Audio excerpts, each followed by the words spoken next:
The CBS Radio Mystery Theater presents...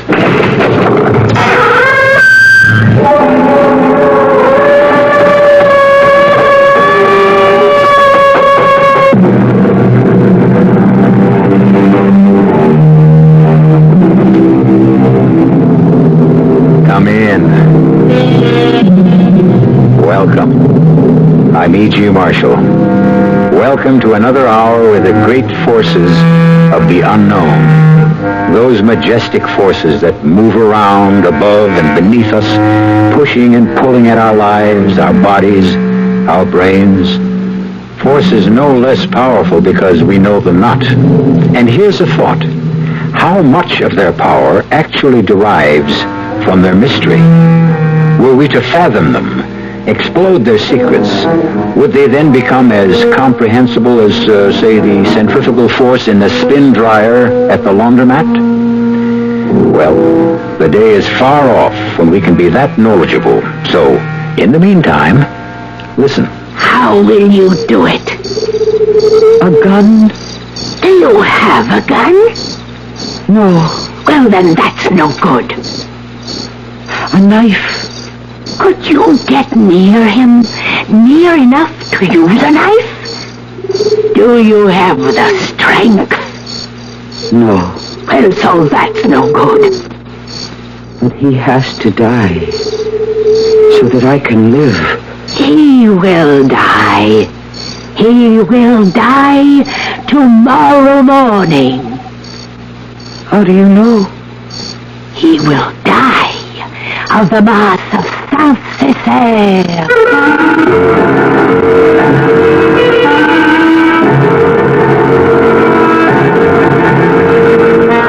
Our mystery drama, The Secret Doctrine, was written especially for the Mystery Theater by Elspeth Eric and stars Mercedes McCambridge.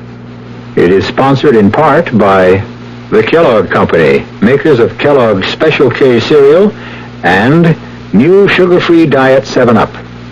I'll be back shortly with Act 1.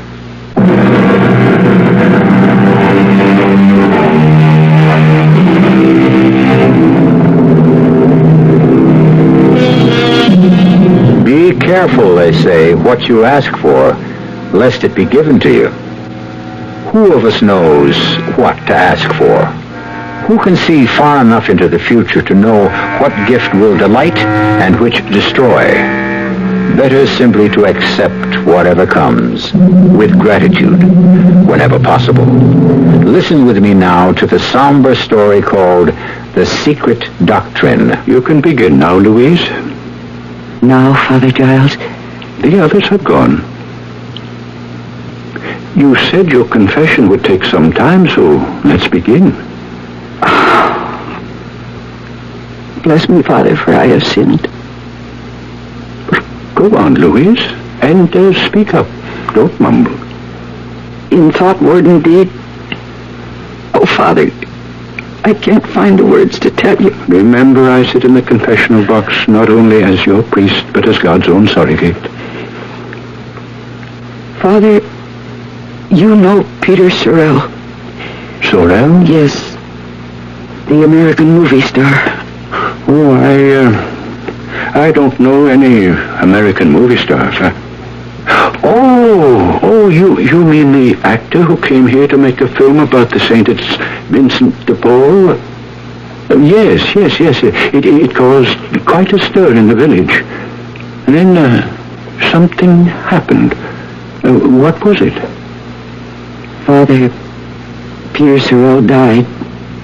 Oh, did he die? I hadn't heard.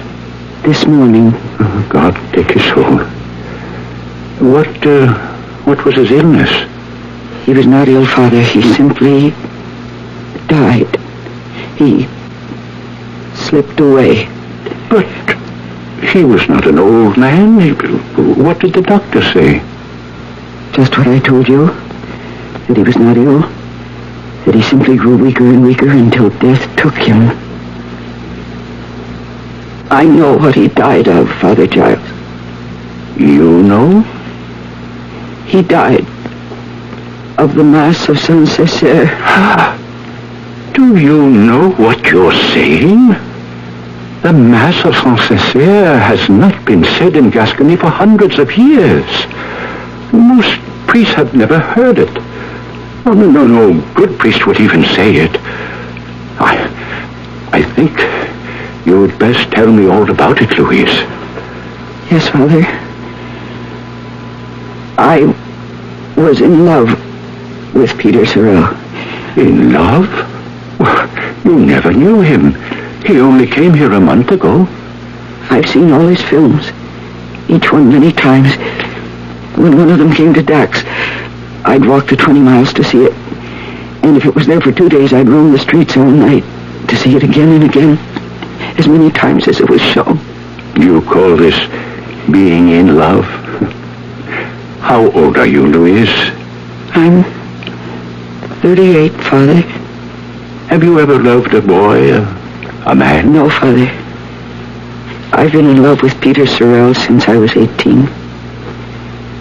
I've written to him in Hollywood every week for 20 years. And once he answered me. And he sent me his picture.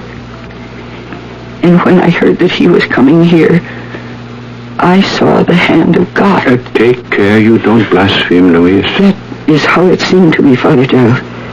Go on. The company he worked for had rented the big house on the hill for him. And the first day he was here, I took him some of my onion soup. Well. What have we here? I brought you some onion soup, Mr. Sorrel. If you'd care to accept it. I'd care like crazy. I've seen all your films, Mr. Sorrel. I love them all. You've got a big heart. And the next day I took him a bottle of wine. It's called sand wine, Mr. Sorrel. A local product. Like you. You're a local product. It's very good. Really it is. So are you. What's your name? And the next day, I took him a bottle of brandy. It's Armagnac, Mr. Sorrel. It's the best brandy in France. I'll just bet it is. There's a dish I know how to make with this brandy. Roast capon. And you're going to make it for me, aren't you, Louise? That is your name, isn't it? Louise? The next day I went to his house, but this time he wasn't alone. There was a man with him, a young American gentleman. I shouldn't have let you talk me into this picture game. Me talk you into it? Who cares about saints anymore? Well, there's got to be a reaction from all that demon stuff eventually. Pardon me, Mr. Sorrel. The capon is... Louise, meet my agent, Gabe Hauser. How are you, Louise? Mr. Hauser, I'll keep the capon warm until you're ready. Please. Yes, when you're ready, call me. Who is that? A fan. One of my millions of fans. What's for dinner tonight, Louise? Gascony pork and cabbage in a special sauce. Why can't we eat like that on the set, huh, Peter? Because Louise isn't on the set. Oh, if only I could be. Hey, we could fix her up with a walk-on or something, couldn't we? You could. Hey, she could be one of the Sisters of Charity. Why not? Louise, the star has spoken. So then, Father, I could be with him during the day, and not just in the evenings. I was in heaven. You have strange concepts of theological matters, Louise. But go on. Oh, the atmosphere of that place, all the fuss and the laughter and the excitement, it all went to my head. And I forgot that I only wanted to serve him. I wanted to love him, to belong to him, and to have him belong to me. You poor woman. I watched him every moment. My eyes were fastened on his face. My ears strained to catch every word that fell from his lips. There is nothing so grand as a good priest. It hurts me to see God's work in unloving hands. Cut! That's a print. Okay, let's break. I didn't think anyone noticed how I stared at him, followed him about, waited for him after the day's work. But one day as I watched him... And the city hospital. 2 to a bed. Some lying on the floor. You're crying, Louise. He's doing the scene with the cardinal. Oh, it's not a sad scene. It's not even a good scene. Oh, it's a very good scene. It's a wonderful scene. Everything he does is wonderful. It was Noemi, Father. You know her, the woman who came here from the Basque country last year. She got herself a job, an extra like me, and so I saw a lot of her after that. My father. I degraded my father. I scourged my father. Why, you want him for your very own. Not the way you mean, Noemi. Oh, yes. It's him. Precisely the way I mean. What other way is there? Oh, my Savior. I need to confess. Cut! Bring it! Break for lunch!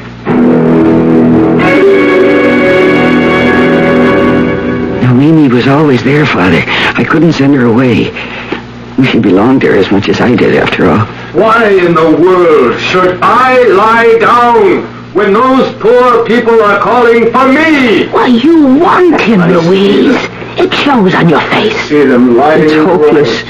Tell me, can you get your hands on some locks of his hair, cuttings from his fingernails, his toenails? Why? Why should I? Why, they will give you power over him.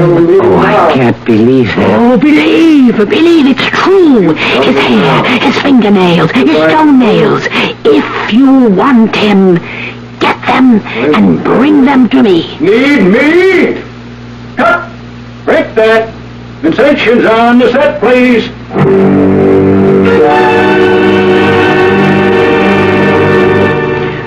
I didn't believe her, Father, not really. But my desire had become so great, I thought I should go mad. I had no trouble finding bits of his hair. I picked up all I needed from the floor of the makeup room. But the cuttings from his fingernails and his toenails, that was more difficult. Then one evening at his house... DePaul was the first social worker in history. You know that, Gabe? I mean, he organized social services. Would you like some more Armagnac, Mr. Sorrel? Oh, you still here, Louise? You can go home whenever you feel like it. You don't have to stick around. I've been listening and watching. A great dinner, Louise. I noticed you bite your nails, Mr. Sorrel, when you talk. Oh, yeah. A childhood habit. You shouldn't do that. Yeah, that's what my mother always said. If you let me cut your nails properly... My mother always said that, too. I have a scissors right here with me. My mother also always had the scissors right there with her. So while they talked, I cut his fingernails, and I saved them all, even the little bits of cuticle, in my kerchief. And when I had finished... Louise, you're a saint. Oh, if I'm a saint, Mr. Sorrel, I should wash your feet.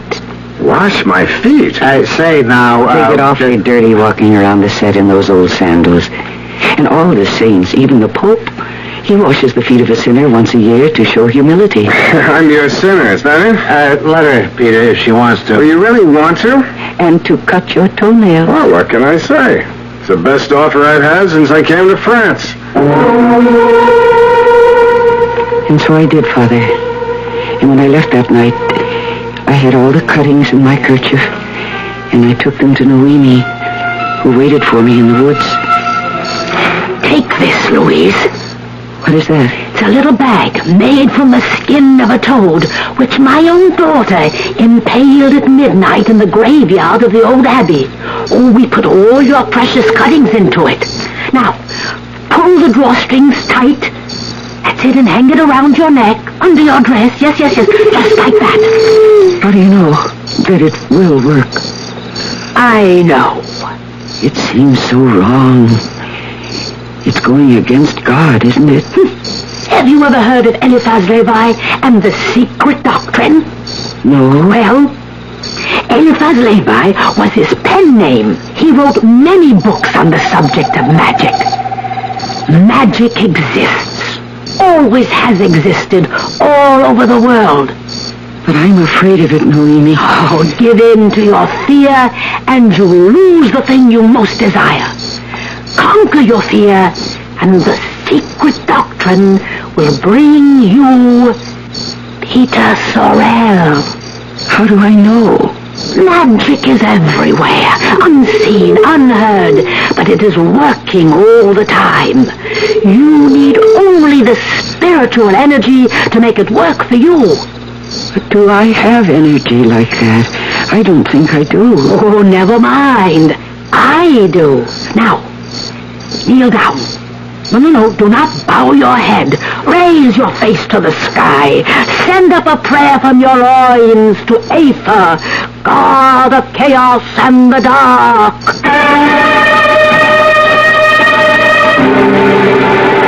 Well, the secret doctrine has been kept from me, I must say.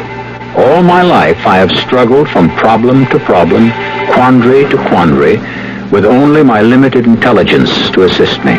And all the time, was there a secret doctrine that might have solved things magically?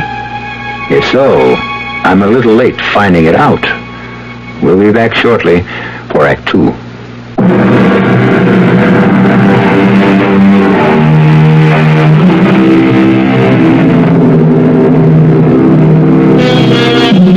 The only magic I have ever known was long, long ago, when I expelled a loud and angry scream, and food instantly appeared. Talk about rubbing a lamp. Talk about wearing a bag of discarded nails and hair about your neck.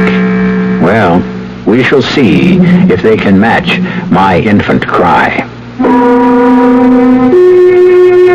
Some sort of magic was working, Father Charles, because when I got to my feet after that strange prayer to the god of chaos, there in the woods with the toadskin bag still hanging around my neck, I felt that I was a beautiful woman. Can you imagine that, Father? Yes. The next day was my last, so far as the film was concerned. I hated to step out of the Sister of Charity habit and get back into my own clothes, but my spirits rose to the sky when Peter stopped me and said, This was your last day, wasn't it, Louise? Yes, my last day. Well, it won't be the same around here without you. We'll miss you. Will you miss me? I'll miss you the most. But I'll see you at the house, won't I? You're not going to desert me now, are you? Never. I'd never do that. Why, you'd better not, Louise. I met Noemi late that night in the woods, and I told her what Peter had said and what I had said. You see? The magic is beginning to take hold. I couldn't go to the set the next day. What reason would I have? So I spent the day in his house cooking a shoulder of lamb for him in the Gascon style. You know how long that takes, Father. Louise! In the kitchen. That smells so good. It's something special I'm cooking for you. Louise, what have I done to deserve you? You're the greatest thing that's happened to me since... You're the greatest thing that's ever happened to me. Let's put it that way.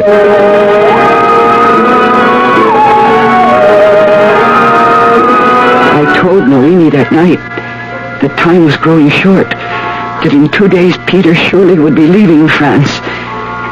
And I told her I must go with him. Now, listen, Louise. This is what you must do.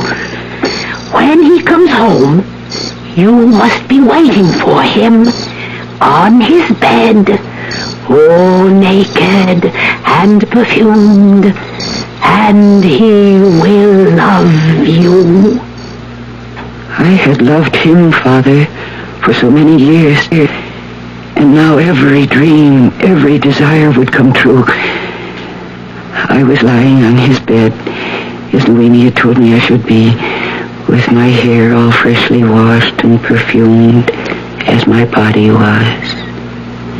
And I heard the front door close. and I heard his feet on the stairs. Louise? I couldn't answer. I waited for the bedroom door to open, and it did.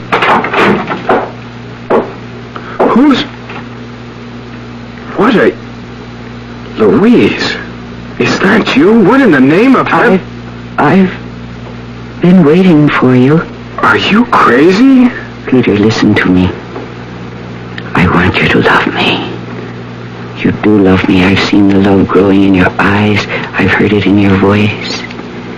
Take me now and tell me that you love me. And that we will go to America together, to your home, where I will love you and look after you. Louise, now listen to me. See, look, over there, I brought all my clothes.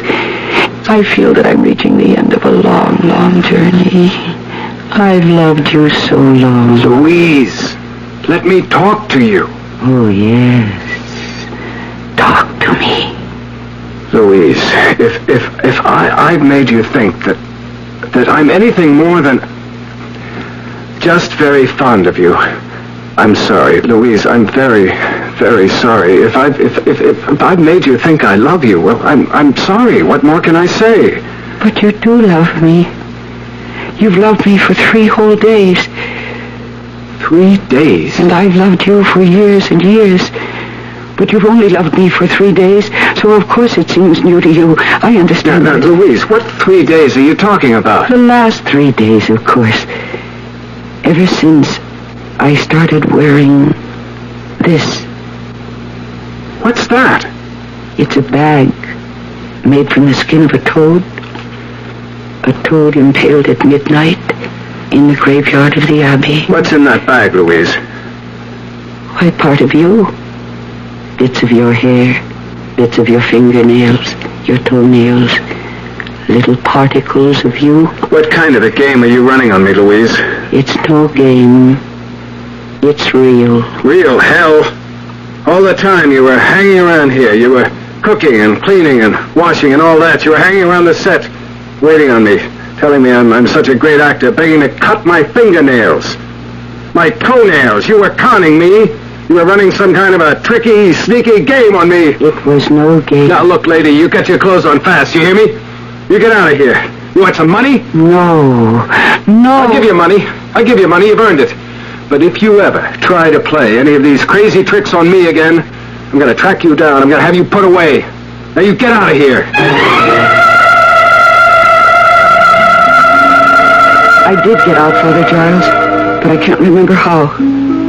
The next thing I remember is running through the woods, calling for Noemi.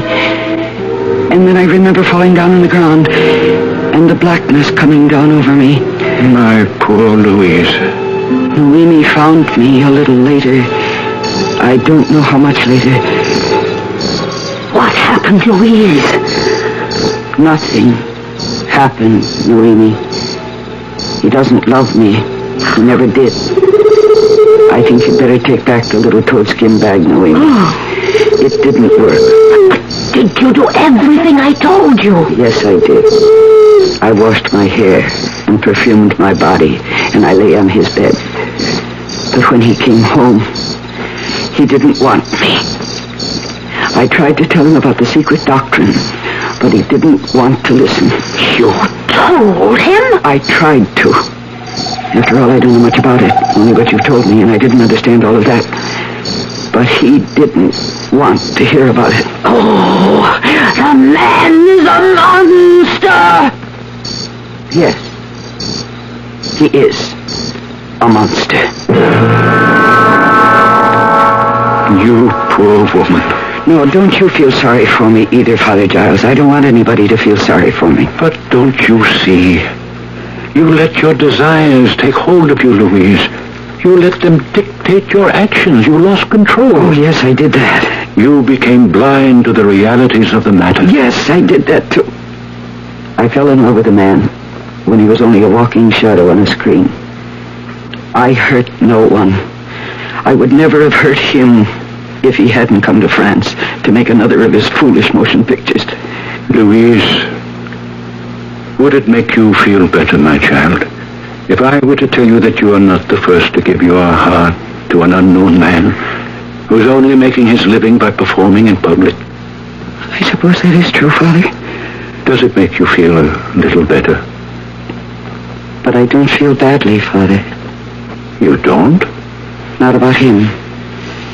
Not about trying to give myself to him and his telling me he didn't want me. I felt badly about it at the time.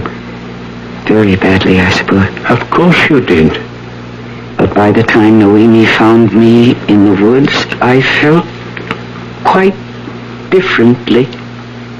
Just how did you feel? Very calm, very clear, very right. Right? About what? Clear about what? About what I must do. And what was that? I kill him, of course. But you have said that it was all your own doing, that no one else should be blamed. Quite so. But I had to kill him in me. Don't you see what I mean? I'm not sure that I do. Father, he was part of me. He'd been part of me for many, many years.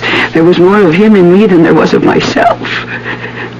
Oh, you must understand. I'm trying, Louise. I knew how wrong I'd been to love him. Yes, to lust after him. To have obscene thoughts about him there in the dark of the theater.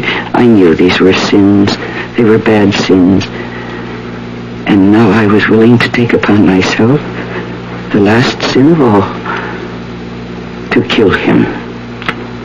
Don't you understand that? I don't believe I do. How strange. Noemi understood. You say Noemi understood? What you have just told me? Yes, Father. There, that night in the forest, I told her how I must commit this most grievous sin. How will you do it? A gun? Do you have a gun? No. Well, then that's no good. A knife? Could you get near enough to him to use a knife? Are you strong enough? No. Well, then that's no good. But he must die, so that I may live. He will die. He will die tomorrow morning. How do you know? He will die of the Mass of Saint-Césaire.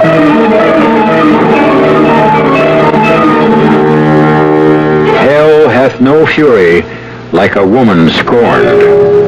And all the scorned women from the beginning of time must have at least looked around to see if there was a gun or a knife nearby.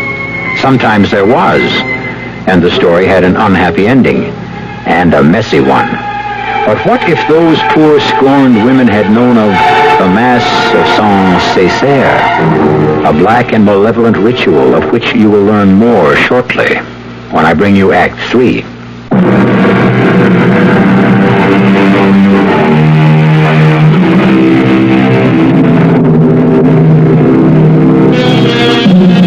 We promised you further details of the Mass of Saint-Césaire, that horrid leftover from the Dark Ages, and so we shall. We always keep our word. Let us pick up our story where we left off, with Louise and Noemi talking in hushed tones beneath the moon in the dark woods of Gascony. He has to die, so that I can live. He will die tomorrow morning.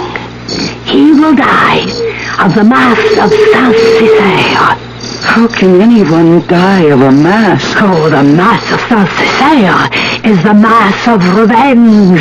The peasants of Gascony have known this for centuries. I must ask Father Giles. Oh, no, you will not breathe a word of this to Father Giles. But if he would perform the mass... He wouldn't dream of it. He probably doesn't even know it. Ah, but I know a priest who knows it, and who will perform it. My daughter lives with him. Come, Louise.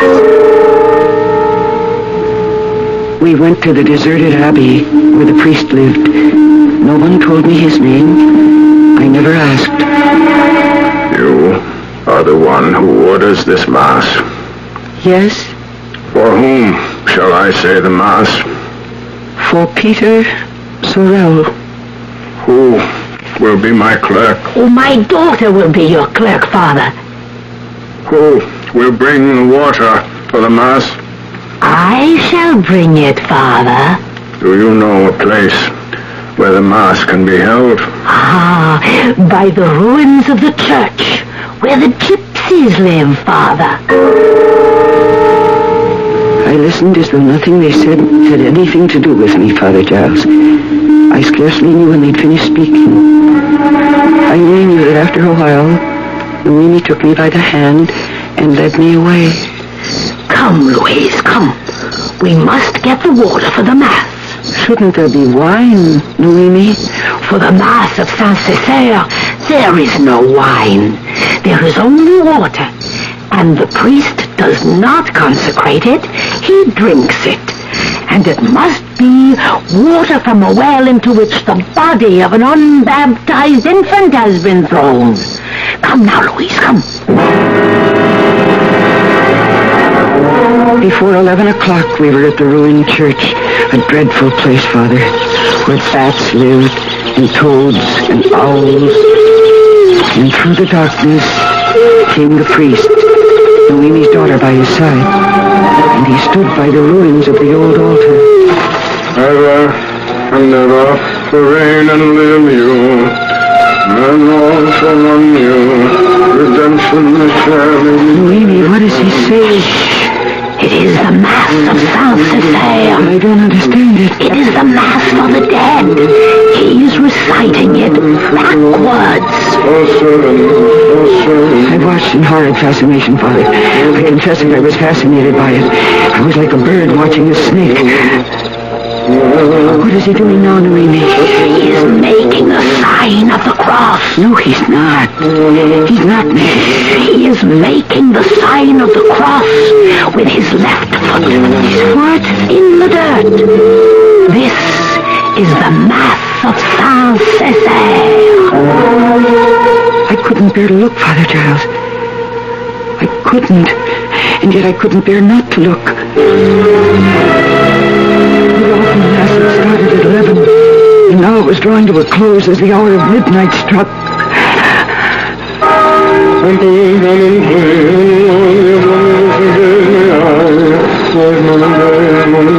And then the Mass was suddenly over, and the priest and his clerk, Noemi's daughter, stole away into the darkness without a word to us.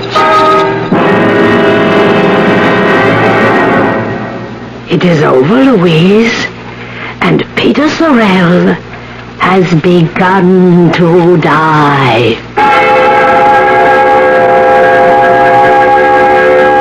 I'm not sure I believed her, Father Giles. I wasn't capable of belief, or disbelief, or of any thought at all, or of any feeling whatsoever. I only felt tired. So tired I doubted I could move. But I pulled myself to my feet, and I said, I must go to him, Noemi. I must go to Peter Sorrel. And I went, Father. I went into town, to the house on the hill, and I waited there till the sun had been up for an hour, and then I went to the door and knocked.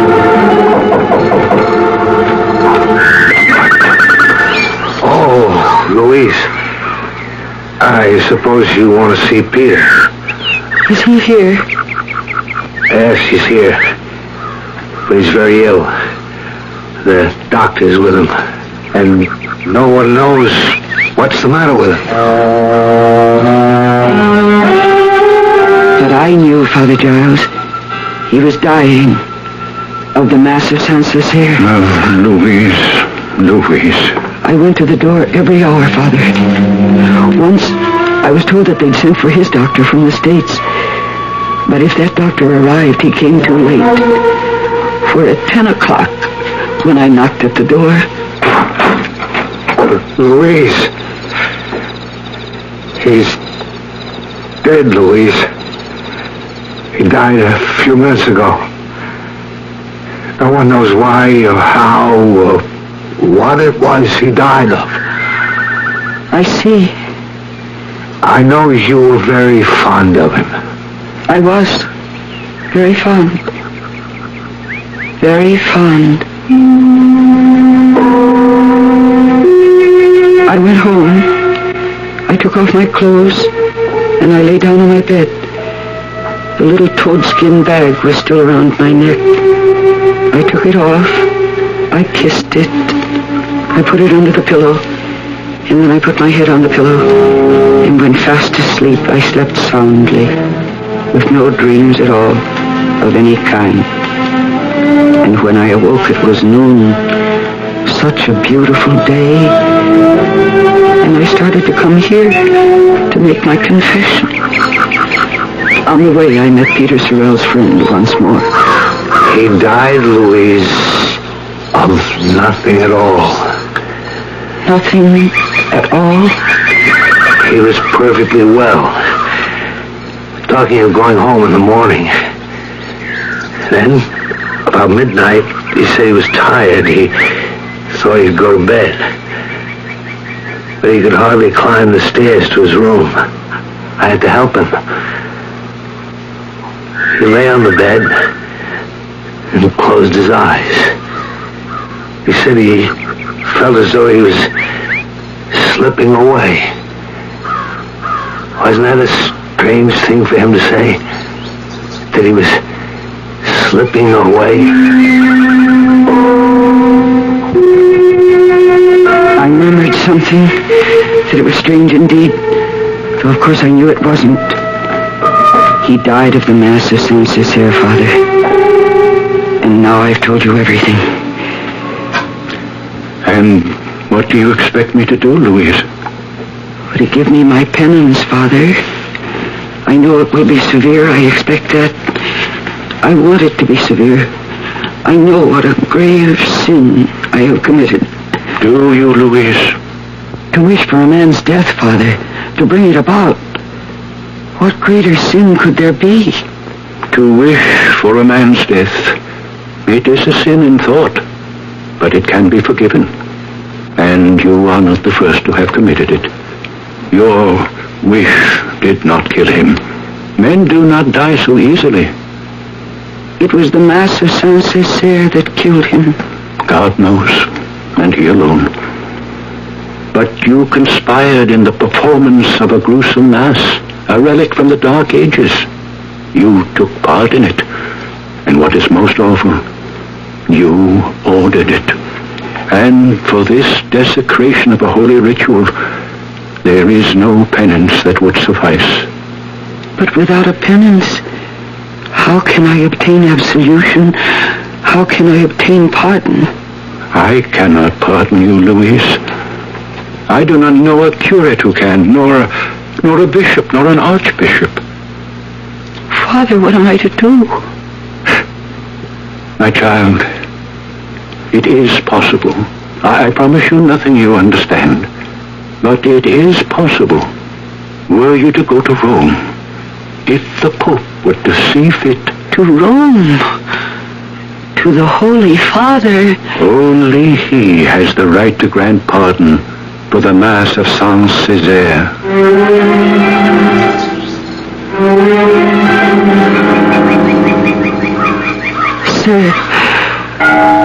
Sir, can you tell me, sir? May I ask you? Yes, Signora. Can I help you? Please. Is this the Vatican? This is Vatican City, yes.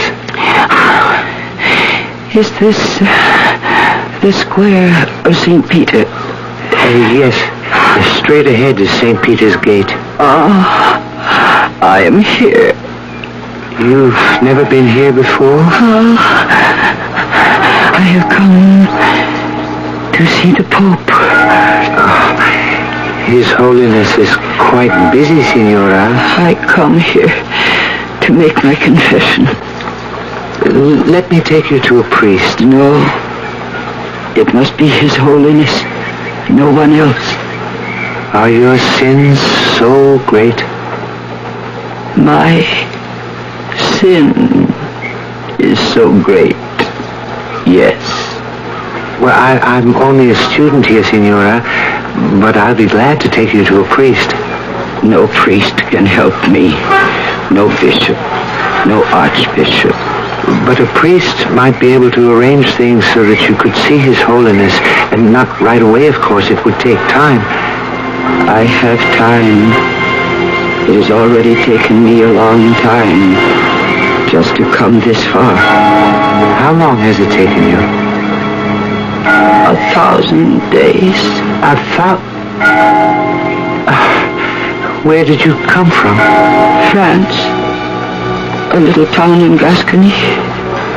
But that could take you almost 3 years? Oh, you must have stopped off at different places. Each night to sleep and pray. You mean you walked all the way? An old woman like you? Do I look like an old woman? I have just turned 40. Oh, forgive me, but you look much older than that. It doesn't really matter now. Come. Let me help you to your feet. No. I shall stay on my knees until I see the Pope. I shall end my journey as I began it. Are you telling me that you have come 1,000 miles on your knees? But why? It is my penance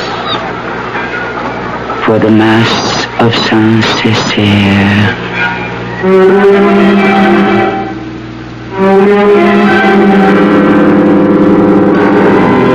1,000 miles, 1,000 days, on her knees.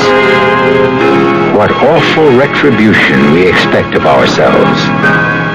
What endurance we can find within us to carry out our goal. And what is the priceless goal we seek? The goal that so obstinately eludes us after thousands upon thousands of miles and as many days. Why, I think it is nothing more and nothing less than peace of mind. I'll be back shortly.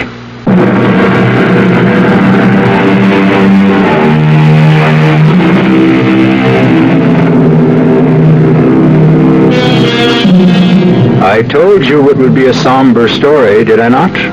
And so it was. Well, exploring the unknown is not all fun and frolic, but the unknown must be explored in the wild hope that one day it will become known. I wonder, though, when it is as familiar to us as, say, the combustion engine, will it stop being fascinating and become boring? What then will we do for fun? What will happen to this program? Merciful heavens, what will I do for a job?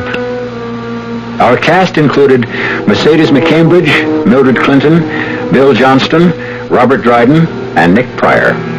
The entire production was under the direction of Hyman Brown. Radio Mystery Theater was sponsored in part by Sign-Off, the Sinus Medicines, Buick Motor Division, and Anheuser-Busch Incorporated, Brewers of Budweiser. This is E.G. Marshall inviting you to return to our Mystery Theater for another adventure in the macabre. Until next time, pleasant dreams.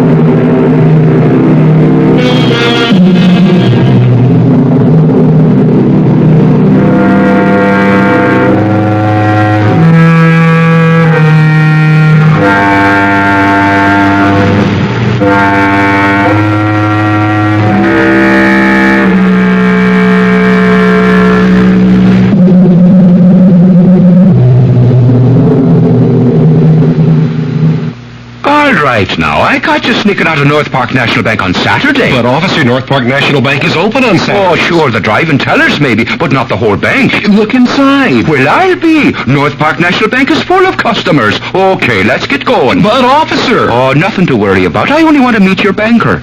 North Park National Bank, Bodecker at Park Lane. is now open 9 to 1 every Saturday, and it's legal. What more could you want from your bank?